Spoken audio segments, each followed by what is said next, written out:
다 임금이 대단하다, 대통령이 대단하다, 왕이 대단하다, 왕 때문에 그런 일이 벌어졌다, 이렇게 한다는 거죠. 그런데 우리 믿는 사람들에게 있어서 왕이라고 하는 것은, 대통령이라고 하는 것은, 지도자라고 하는 것은 섬겨야 된다. 무슨 지가 대통령이야? 시민들이 뽑아줬기 때문에 5년짜리 권력을 행사하는 거지. 5년짜리 권력이 어떻게 시민들을 함부로 생명을 좌지우지하고 지 마음대로 법을 어겨가면서까지, 그게 무슨 놈의 대통령이고 왕이고 임금이고 그러냐는 것입니다. 왕이라고 성경에서 이야기하는 왕이라고 하는 것, 임금이라고 하는 것, 대통령이라고 하는 것, 장차관이라고 하는 것, 지자체장이라고 하는 것, 그리고 앞에서 일을 한다라고 하는 양반들, 이런 사람들은 섬기라는 거예요. 섬기라고. 자기 직분을 이용해서, 권력을 이용해서 시민들을 짓밟는 것이 아니고, 자기 집안 재산 증식하는 것이 아니고, 최원순 어제 법정 구속됐지요.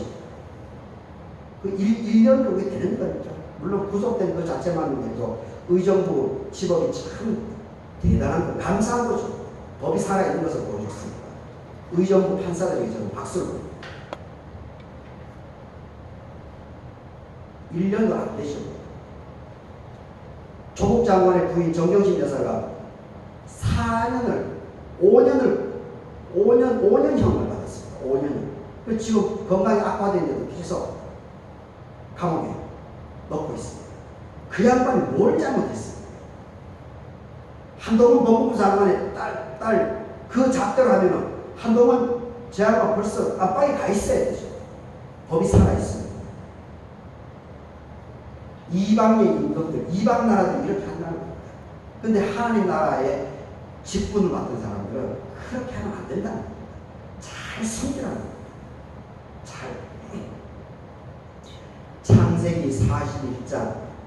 창세기 41장에 이제 유명한, 그리고 다니엘서 2장에도 유명한 이제 꿈 이야기가 나옵니다. 창세기 41장의 꿈은 이집트의 왕 바로가 꿈을 꿉니다. 이집트의 왕 바로가 꿈을 꾸는데 무슨 꿈이죠? 두 가지 꿈을 꿉니다. 창세기 41장에 바로의 왕이 이제 꿈을 두 가지를 꾸는데, 그날 동시에 한 밤에 이제 꿈을 두 개를 꿉니다. 첫 번째 꿈은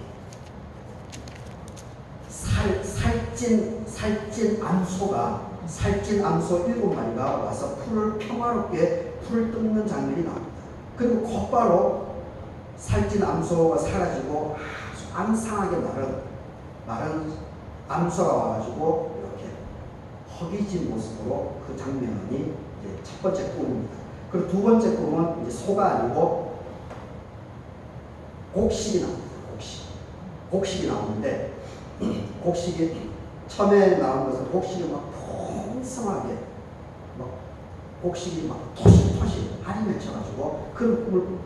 그리고 다음에 또 그것이 사라지고 곡식이 막 가뭄에 찌들어져가지고 흉작이 된 그 꿈을 꿉니다. 그래서 이제 바로 이집트의 왕이 곧바로 일어나가지고 충격을 받죠. 뭐야 이거? 야, 이거 악몽인데? 이거 큰일 났는데? 그럼 이게 우리나라가 망하는 거 아니야? 막 불안하죠. 그래서 곧바로 이집트에 있는 전문가들 다 불러봅니다. 다 불러모아서, 야, 내가 이 밤에 꿈을 꿨는데 이거 해석해봐. 어느 누구도 그 해석을 못합니다. 그러니까 그때에 이제 술 맡은 관원장 요셉이 감옥에 있었죠. 근데 술 맡은 관원장 꿈, 떡 관원장하고 술 맡은 관원장 꿈 해석을 둘 다 해주지 않습니까? 근데 두 사람 다 정확하게 맞죠. 그리고 떡 맡은 사람은 죽고, 근데 술 맡은 관원장은 승승장구합니다. 근데 이 양반이 2년 동안 그 사건을 잊고 있다가 임금이 그 꿈을 꿔서 해석하는 사람이 없으니까 이제 그때 요셉이 생각합니다. 요셉이 떠오른 겁니다. 그래서 임금님, 술 맡은 관원장이니까 임금을 그래도 이렇게 만날 수 있는 기회가 있지 않습니까? 그래서 바로왕이 그 얘기를 합니다. 그러니까 바로왕이 곧바로, 야, 요셉 데리고 와. 깜빵에 있는 요셉이 곧바로 임금에게 불려옵니다.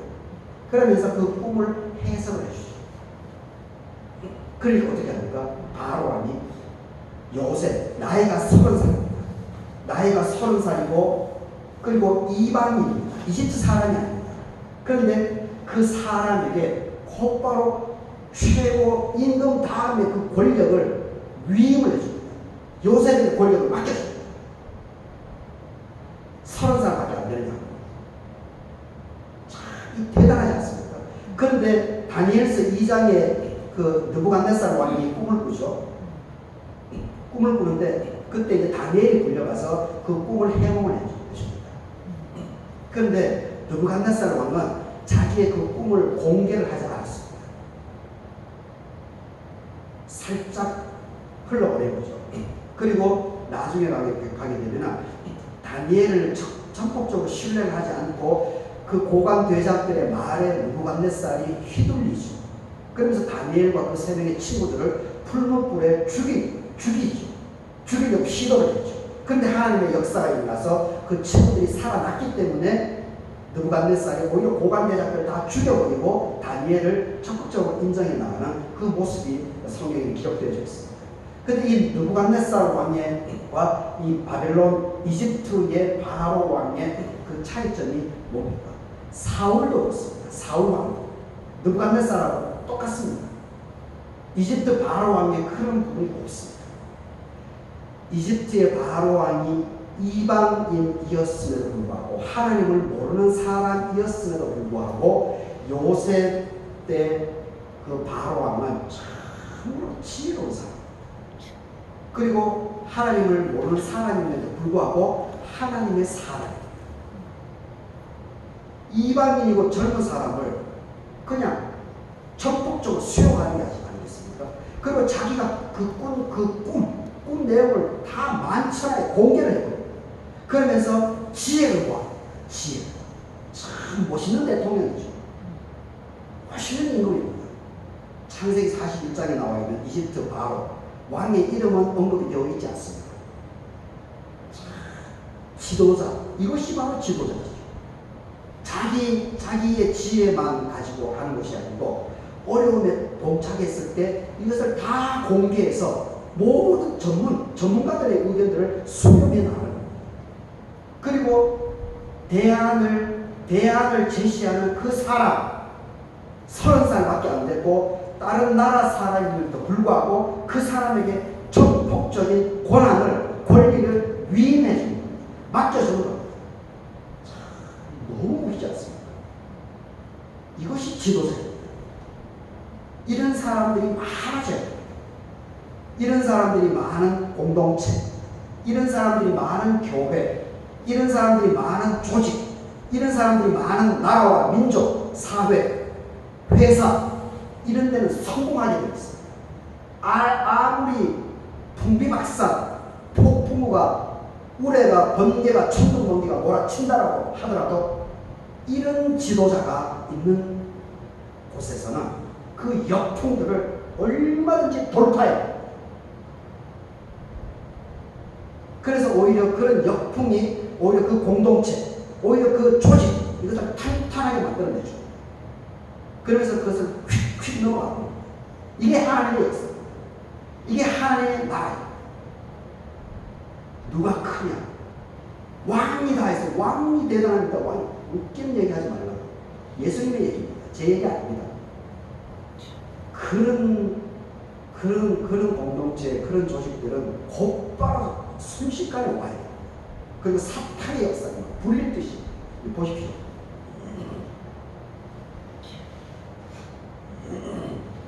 (31절) 보십시오. 시몬아 시몬아 보라, 사탄이 너희를 밀가부르듯 하려고 지금 다가오고 있다. 호언장담하지 말라는 겁니다. 호언장담이 문제를 해결해 줄 수 없습니다.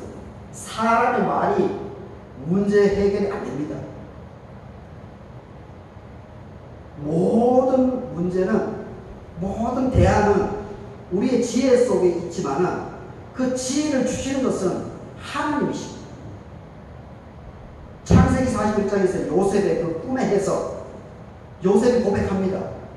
내가 아니라 내가 믿는 하나님이 지혜를 주셔. 오늘 최순환 원사님 대표 기도할 때 인상적인 대목이 하나님 뭐라고 했죠? 박사라고 하는 것이 하나님의 말씀, 하나님의 의지 속에서 박사가 되는 것이지. 그런 말씀 공부했습니다. 정답입니다. 석박사, 똑똑한 사람, 학위가 있다라고 해서 대학원을 나왔다라고 해서 교육부 장관이 준 박사학위를 받았다라고 해서 물론 박사죠. 그렇다고 해서 전문가가 물론 전문가죠. 그런데 정말 진실하게 이 삶의 문제를 해결해 나가고 이 우주 지구의 이 지금 기후 위기에 대한 부분, 핵 문제에 대한 일본 후쿠시마 원전 핵 방류에 대한 문제, 그리고 윤석열 대통령이 저 무지막지한 법을 무시하면서 횡포해 나가는 이러한 문제, 하나님 외에는 해결할 수 없습니다. 그래서 우리가 더욱더 하나님께 지혜를 강구해요. 그리고 하나님께 기도를 해요. 사탄이 너희를 밀가부르듯이 하려고 늘 하고 있습니다. 호언장담, 우리의 말, 여기에 답이 없습니다. 자칫 잘못하면 그것이 사탄에 놀아날 수 있는 부분이 우리의 말 속에 있습니다. 제 말도 동일합니다. 하나님께 깊이 잠겨있지 않고 하나님의 성령의 은혜를 깊이 이렇게 이끌림 받지 않았을 때 하는 말들은 어떻게 될지 모릅니다. 그래서 목사의 말이라고 하더라도 늘 조심하면서 새기면서 하나님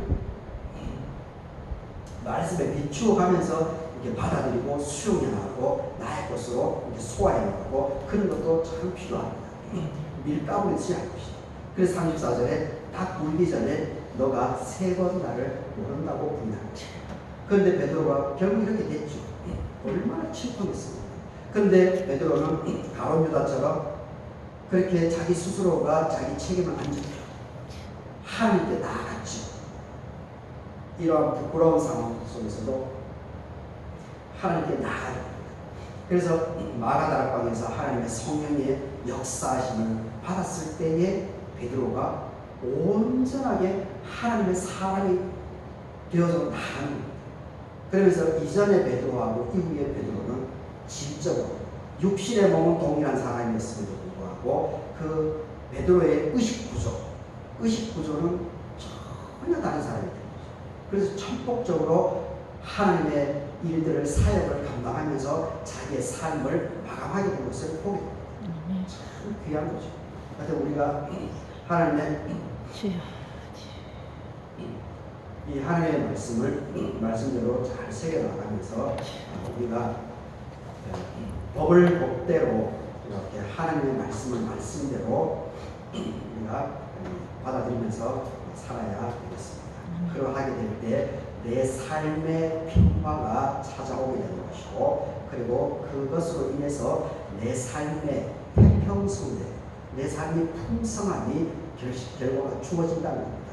그리고 삶의 우환이 있더라도 하나님께 적극적으로 내가 내 스스로를 책임지려고 하지 않고 그러한 부분들까지도 하나님께 나아가서 하나님께 말씀드려 나갈 때, 하나님과 대화를 해 나갈 때 하나님께서 그것을 고쳐주고 힘을 주고 지혜를 주고 실제적인 대안들을 마련해 준다라고 하는 이 말씀을 더욱더 잘 새기면서 이번 한 주간 삶을 속에서 우리가 어떤 일들을 경험하게 될지 모릅니다.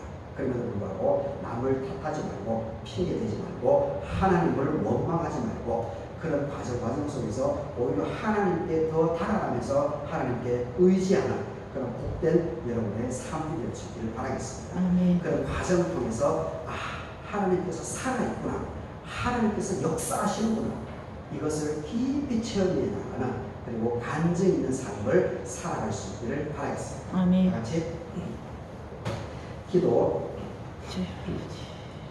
하겠습니다. 왕이 정의로 나라를 다스리는 날에 고관들이 법대로 나라 일을 보는 날이 오게 되어 있습니다. 고관대장들 대통령은 바람을 막아주고 소나기를 걷게 하고 메마른 곳을 적셔주고 타는 땅의 바위처럼 그늘이 되어줍니다. 민정을 살피는 눈이 어두워지지 않고 민원을 듣는 귀가 막히지 않게 됩니다. 조급히 결제하지 아니하고 실정을 살펴가면서 민의를 시민들을 이 목소리를 대변하는 혀가 더듬거리지 아니하게 됩니다. 정의는 평화를 가져오고 법은 영원한 태평성대를 이루게 될 것입니다. 나의 백성은 평화스러운 보금자리에서 고요한 분위기에서 마음 놓고 살게 될 것입니다. 아버지 하나님, 오늘 성령 낭비를 이후 8번째 주일 이사야서 32장, 요한계시록 11장을 살펴보지는 않았지만 누가복음 22장을 살펴보게 됩니다. 아버지 하나님, 이 말씀을 우리가 마음에 잘 새길 수 있도록 도와주시옵소서. 그래서 모든 매사에 내 생각과 내 뜻과 의지가 있지만은 그러한 것들도 진검다리가 되어서 하나님께 더 한번 하나님께 질문을 하면서 내 삶의 길들을 결정해 나아갈 수 있도록 도와주시옵소서. 그래서 하나님의 음성을 들여나가면서 내 삶의 한 발짝을 움직여 나갈 수 있도록 도와주시옵소서. 그래서 그 삶의 과정 속에서 이 갈릴리 교회에 앞서 나가 주시고, 그리고 우리 교우들 14명의 우리 교우들 또 자녀손들의 모든 발걸음을 하나님께서 앞서 나가서 축복하여 주시고 그 모든 어두운 그늘들을 제거하여 주시옵기를 간구드립니다. 간증하는 맡게 됩니다. 예수님의 이름으로 기도드립니다. 아멘. 아멘. 이 말씀 따라 사는 동안 지치지 않게 하시고, 이 말씀 따라 사는 동안 주님 나라 이루소서. 아멘.